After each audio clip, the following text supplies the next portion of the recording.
Why is it so hard to do the little things that would improve my life?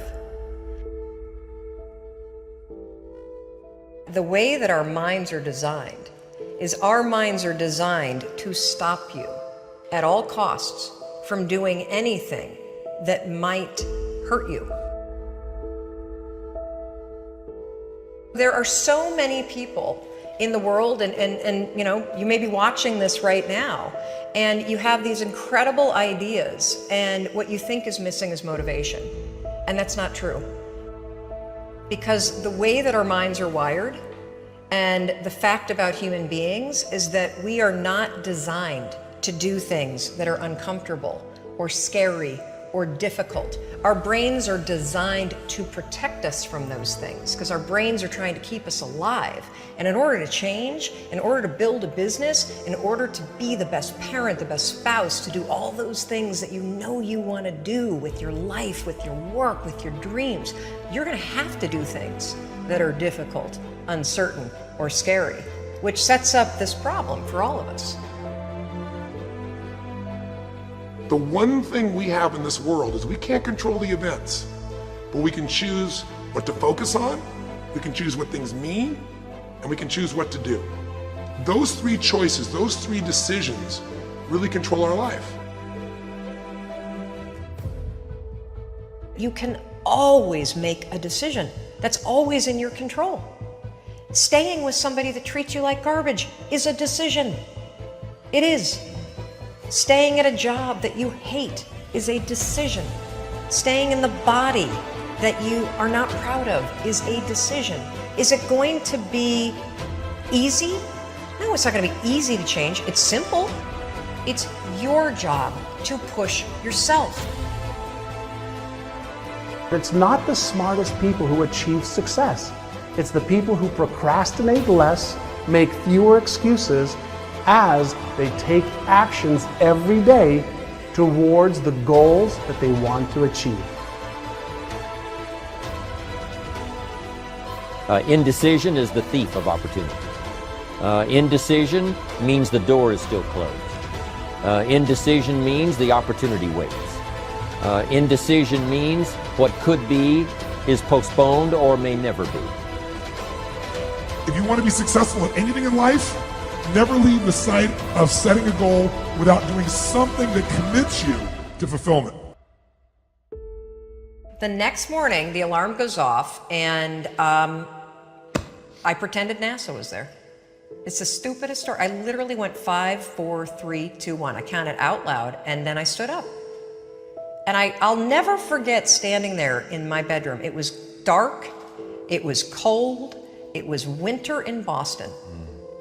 And for the first time in 3 months, I had beaten my habit of hitting the snooze button. There were moments all day long, just like that 5-second moment in bed, where I knew, knowledge, what I should do. And if I didn't move within 5 seconds, my brain would step in and talk me out of it. Every human being has a 5-second window. It might even be shorter for you.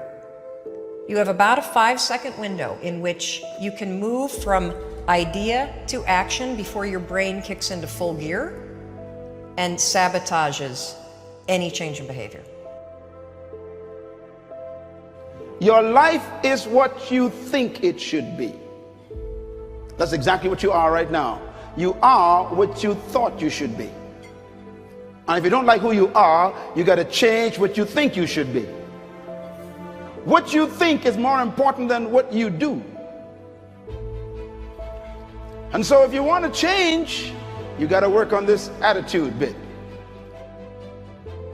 Decide, commit, act, succeed, repeat. The one thing that all the greats have in common is they sweat the small stuff. They pay very, very close attention to every detail. What makes you comfortable can ruin you. And what makes you uncomfortable is the only way to grow. What you are and what you become depends on how you use your time. The billionaire and the beggar both have 24 hours every day. The old and the young, the black and the white, the Indian and the Asian are all given the same amount of time every day. You cannot stop a day. You cannot stop an hour. But you can control how it will be used. Your life comes down to your decisions, and if you change your decisions, you will change everything. When you understand the power of a 5-second decision, and you understand that you always have a choice to go from autopilot to decision maker, everything in your life will change. You will be a different negotiator, you will be different in sales, you will be unstoppable in the gym, because you will realize the amount of garbage that you put in the way of your hopes, of your dreams, of your potential, of your confidence, of your courage.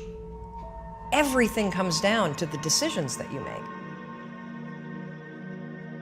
Take ownership. Take extreme ownership. Don't make excuses. Don't blame any other person or any other thing. Get control of your ego. Take ownership of everything in your world, the good and the bad. Take ownership of your mistakes. Take ownership of your shortfalls. Take ownership of your problems. And then take ownership of the solutions that will get those problems solved. Take ownership of your mission. Take ownership of your job, of your team, of your future, and take ownership of your life. The first source of inspiration is deciding. Second source of inspiration is planning. And now, here's a big source of inspiration, beginning. Getting started. Actually turning thought and the notes on the paper, the plans, actually now committing it to action. Getting started. I'm a humongous believer that ideas are and that execution's the game. Well, I think the one thing that discipline definitely does help you with is it helps you get things done. And when you get things done, when you actually do things, you have more success. If you have more success, and sometimes a big part of success is just not being f***ing lazy and just doing it. Yeah. That's like 90% of it is just showing up. Get there and start working. Like, you're not gonna feel perfect every day. If I only worked out when I felt good, I'd be a fat f***. Discipline, it does start with waking up early. It really does. But that is just the beginning. And I always say that discipline is the root of all good qualities. But you have to absolutely apply it to things outside of just waking up early. It's everything. It's working out every day, making yourself stronger and faster and more flexible and healthier. Discipline is eating the right foods to fuel your system. It's about disciplining your emotions so you can make good decisions. Doing the tasks that you don't necessarily want to do, but that you know will help you. The thing about self-discipline is that it is necessary for everything you do in your life. You have to be self-disciplined. Discipline is not punishment. It's not. If you change your mindset and really focus it on what discipline really is, you start to welcome discipline. You welcome self-discipline into your life. You people have to know you, not because, oh, he's a good salesman. Oh, he's a good this. Oh, he's an artist. People need to know you for one major thing first. He works. He produces. The guy's there every day. The guy's pushing and shoving. Because the truth is, no matter how good your ideas are, how good your art is, or how good your skill set is, If you're not working, man, if you're not vibrating at a frequency that people say, my God, how does that guy do all that? If you're not vibrating at that rate, if you're not working at that level, you're not going to make it.